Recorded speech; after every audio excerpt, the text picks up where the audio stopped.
نبی پاک صلی اللہ علیہ وسلم کی شہزادی فرمانے لگی، حضور نے میرے کان میں کہا تھا کہ فاطمہ ہر رمضان میں جبریل امین ایک قرآن پاک مجھے سناتے تھے، ایک میں انہیں سناتا تھا۔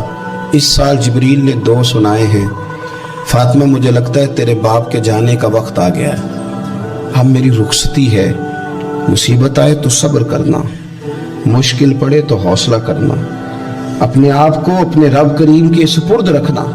کہتی ہیں جب یہ بات حضور نے بیان کی تو میں رو پڑی، اور پھر نبی پاک نے میرے کان میں کہا، فاطمہ میرے بعد جو سب سے پہلے مجھے آ کے ملے گی نا وہ تم ہی ہو، اور یہ بھی یاد رکھنا تم جنتی عورتوں کی سردار ہو۔ فرماتی ہیں یہ بات سنی تو میں مسکرا دی۔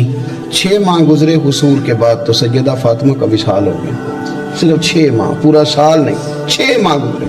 حضرت فاطمہ زہرا رضی اللہ تعالیٰ عنہ کے بارے میں سیدہ عائشہ صدیقہ کہتی ہیں، ایک بات میں نے حضرت فاطمہ میں جو سب سے بڑھ کے دیکھی، میں نے نبی پاک علیہ السلام کے بعد جس کو سب سے زیادہ اور سب سے بڑھ کر سچ بولتے دیکھا ہے وہ سیدہ فاطمہ زہرا ہے۔ میں نے کبھی ان کی زبان سے جھوٹ نہیں سنا۔